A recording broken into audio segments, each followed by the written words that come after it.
leave. As you pointed out, every time you come here, you learn something. This morning, the world's experts from, I guess, 3 or 4 different companies on building seats, I think, concluded that ultimately the solution is people shouldn't sit down. I could have told them that. Yesterday, the automotive guys gave us some new insights.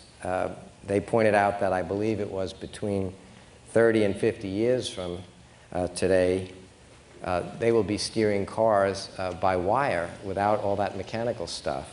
That's reassuring.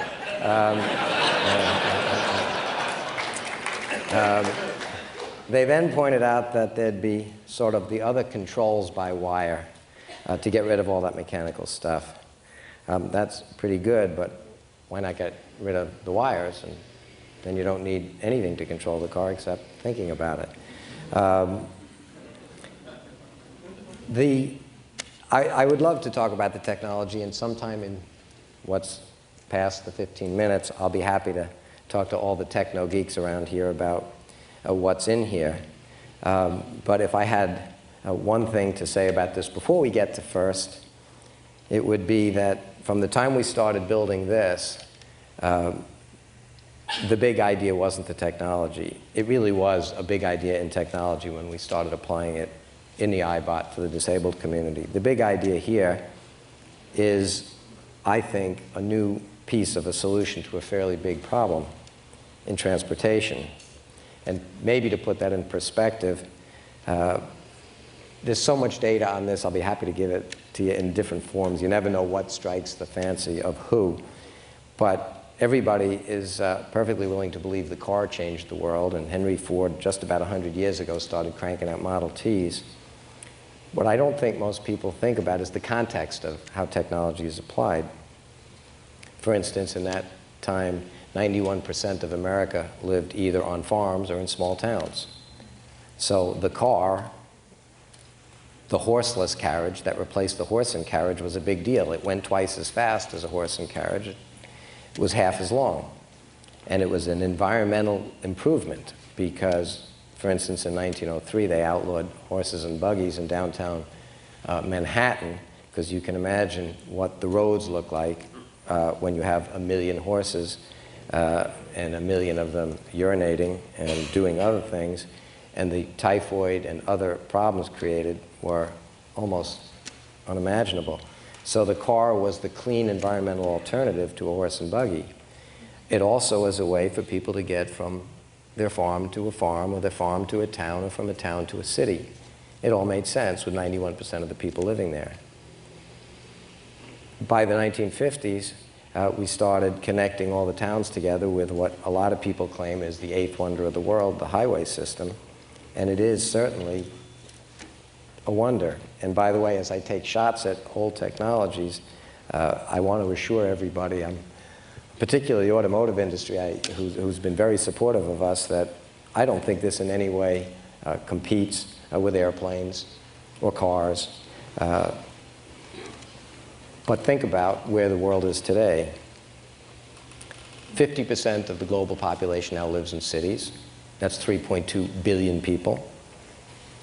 We've solved all the transportation problems that have changed the world to get it to where we are today. 500 years ago, sailing ships started getting reliable enough, we found a new continent. 150 years ago, locomotives got efficient enough steam power that we turned the continent into a country. Over the last 100 years, we started building cars, and then over the 50 years, we've connected every city to every other city in an extraordinarily efficient way, and we have a very high standard of living as a consequence of it.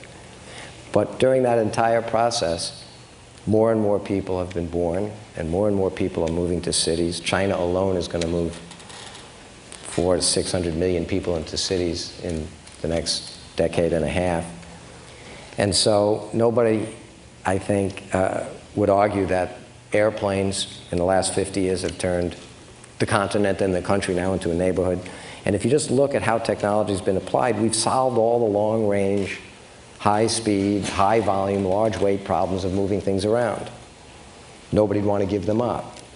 And I certainly wouldn't want to give up my airplane, or my helicopter, or my Humvee, or my Porsche. I love them all. I don't keep any of them in my living room. the fact is, the last mile is the problem, and half the world now lives in dense cities. And people spend, depending on who they are, between 90 and 95% of their energy getting around on foot. I think there's, I don't know what data would impress you, but how about 43% of the refined fuel produced in the world is consumed by cars in metropolitan areas in the United States. 3 million people die every year in cities due to bad air, and almost all particulate pollution on this planet is produced by transportation devices, particularly sitting in cities. And again, I say that not to attack any industry. I really do. I love my airplane. And cars on highways moving 60 miles an hour are extraordinarily efficient, both from an engineering point of view, an energy consumption point of view, and a utility point of view. And we all love our cars, and I do. The problem is you get into the city and you want to go 4 blocks. It's neither fun, nor efficient, nor productive. It's not sustainable. If in China in the year 1998, 417 million people used bicycles, 1.7 million people used cars. If 5% of that population became, quote, middle class and wanted to go the way we've gone in the last 100 years, at the same time that 50% of their population are moving into cities of the size and density of Manhattan every 6 weeks, it isn't sustainable environmentally. It isn't sustainable economically. There just ain't enough oil. And it's not sustainable politically. I mean, what are we fighting over right now? We can make it complicated, but what's the world fighting over right now? So it seemed to me that somebody had to work on that last mile, and it was dumb luck. We were working on iBots.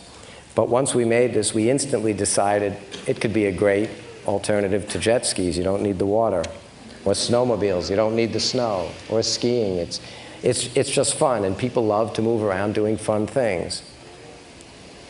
And every one of those industries, by the way, just golf carts alone is a multi-billion-dollar industry. But rather than go license this off, which is what we normally do, it seemed to me that if we put all our effort, not into the technology, but into an understanding of a world that's solved all its other problems, but has somehow come to accept that cities, which right back from ancient Greece on were meant to walk around, cities that were architected and built for people, now have a footprint that while we've solved every other transportation problem, and it's like Moore's Law. I mean, look at the time it took to cross a continent in a Conestoga wagon, then a railroad, and an airplane. Every other form of transportation has been improved. In 5,000 years, we've gone backwards in getting around cities. They've gotten bigger. They're spread out. Most expensive real estate on this planet in every city. Wilshire Boulevard or Fifth Avenue or Tokyo or Paris. Most expensive real estate is their downtowns. 65% of the land mass of our cities are parked cars, the 20 largest cities in the world. So you wonder, what if cities could give to their pedestrians what we take for granted as we now go between cities? What if you could make them fun, attractive, clean, environmentally friendly? What if it would make it a little bit more palatable to have access via this as that last link to mass transit, to get out to your cars so we can all live in the suburbs and use our cars the way we want, and then have our cities energized again? We thought it would be really neat to do that. And one of the problems we really were worried about is, how do we get legal on the sidewalk? Because technically, I've got motors, I've got wheels, I'm a motor vehicle. I don't look like a motor vehicle. I have the same footprint as a pedestrian. I have the same unique capability to deal with other pedestrians in a crowded space. I took this down to ground zero and knocked my way through crowds for an hour. I'm a pedestrian, but the law typically lags technology by a generation or two. And if we get told we don't belong on the sidewalk, we have two choices. We're a recreational vehicle that doesn't really matter, and I don't spend my time doing that kind of stuff. Or maybe we should be out in the street in front of a Greyhound bus. We're a vehicle. We've been So concerned about that, we went to the Postmaster General of the United States as the first person we ever showed in the outside and said, put your people on it. Everybody trusts their postman. And they belong on the sidewalks, and they'll use it seriously. He agreed. We went to a number of police departments that want their police officers back in the neighborhood on the beat carrying 70 pounds of stuff. They love it. And I can't believe a policeman's going to give themselves a ticket. So we've been working really, really hard, but we knew that the technology would not be as hard to develop as an attitude about what's important and how to apply the technology. We went out and we found some visionary people with enough money to let us design and build these things, and hopefully enough time to get them accepted. So I'm happy, really, I am happy to talk about this technology as much as you want. And yes, it's really fun, and yes, you should all go out and try it. But if I could ask you to do one thing, it's not to think about it as a piece of technology, but just imagine that although we all understand somehow that it's reasonable, that we use our 4,000-pound machine, which can go 60 miles an hour, that can bring you everywhere you want to go, and somehow it's also what we use for the last mile, and it's broken, and it doesn't work. One of the more exciting things that occurred to us about why it might get accepted happened out here in California.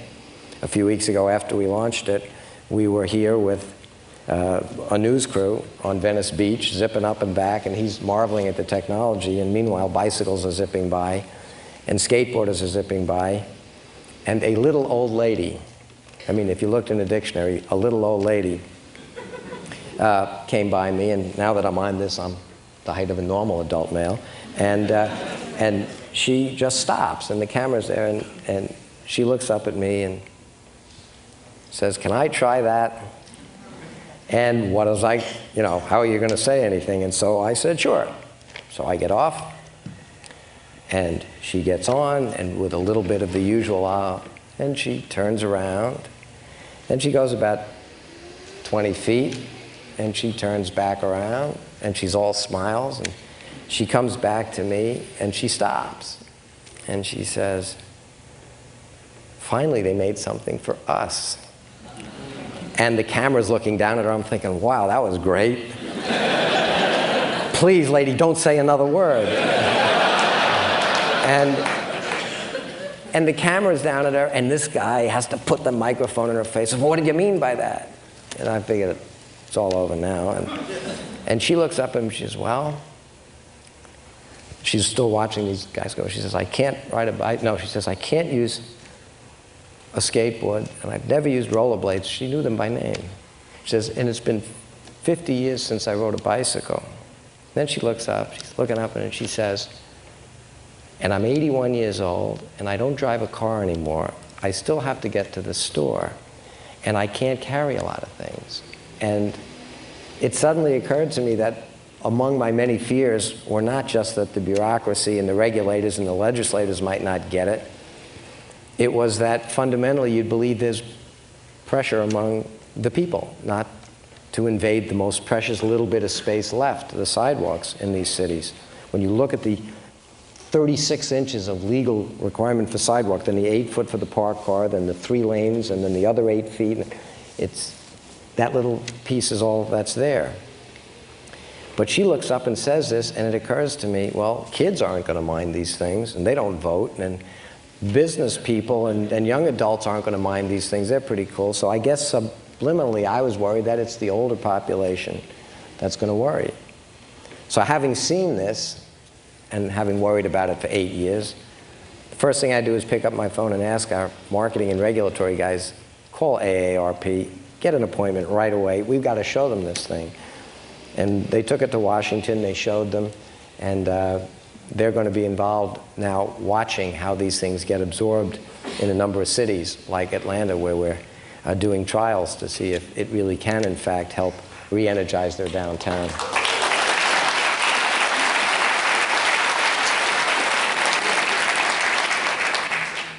The bottom line is, whether you believe the United Nations or any of the other think tanks, in the next 20 years, All human population growth on this planet will be in cities.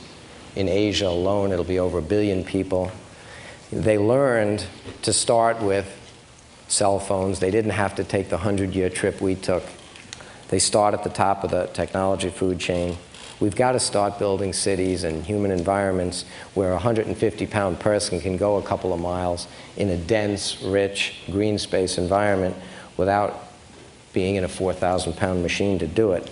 Cars were not meant for parallel parking. They're wonderful machines to go between cities.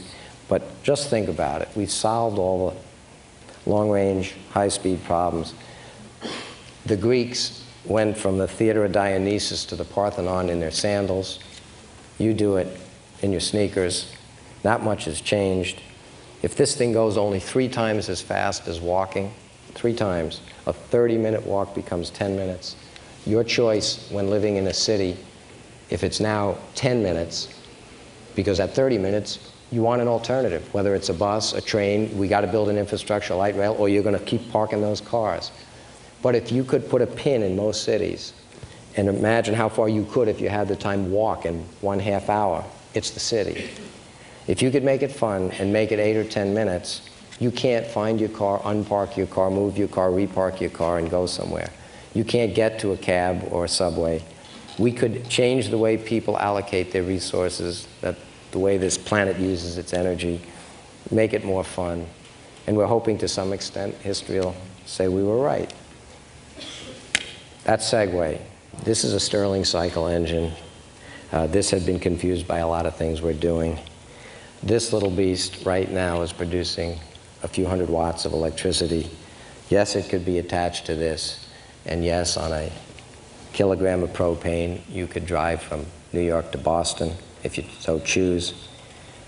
Perhaps more interesting about this little engine is it'll burn any fuel, because some of you might be skeptical about the capability of this to have an impact where most of the world you can't simply plug into your 120-volt outlet. We've been working on this actually as an alternative energy source starting way back with Johnson & Johnson to run an iBot, because the best batteries you could get, 10 watt-hours per kilogram in lead, 20 watt-hours per kilogram in nickel-cadmium, 40 watt-hours per kilogram in nickel-metal hydride, 60 watt-hours per kilogram in lithium, 8,750 watt-hours of energy in every kilogram of propane or gasoline, which is why nobody drives electric cars. But in any event, if you can burn it with the same efficiency, because it's external combustion as your kitchen stove, if you can burn any fuel, it turns out to be pretty neat. It makes just enough electricity to, for instance, do this, which at night is enough electricity in the rest of the world, as Mr. Hawley, Dr. Hawley pointed out, can run computers and a light bulb. But more interestingly, the thermodynamics of this say you're never going to get more than 20% efficiency. Doesn't matter much. It says if you get 200 watts of electricity, you'll get 700 or 800 watts of heat. If you wanted to boil water and recondense it at a rate of 10 gallons an hour, it takes about 25,000, a little over 25.3 kilowatts, 25,000 watts of continuous power to do it. That's so much energy you couldn't afford to desalinate or clean water in this country that way. Certainly in the rest of the world, your choice is to devastate the place, turning everything that'll burn into heat, or drink the water that's available. The #1 cause of death on this planet among humans is bad water. Depending on whose numbers you believe, it's between 60 and 85,000 people per day. We don't need sophisticated heart transplants around the world. We need water, and women shouldn't have to spend 4 hours a day looking for it or watching their kids die. We figured out how to put a vapor compression distiller on this thing with a counterflow heat exchanger to take the waste heat, then using a little bit of the electricity control that process, and for 450 watts, which is a little more than half of its waste heat, it will make 10 gallons an hour of distilled water from anything that comes into it to cool it. So if we put this box on here in a few years, could we have a solution to transportation, electricity and communication, and maybe drinkable water in a sustainable package that weighs 60 pounds? I don't know, but we're trying. I better shut up.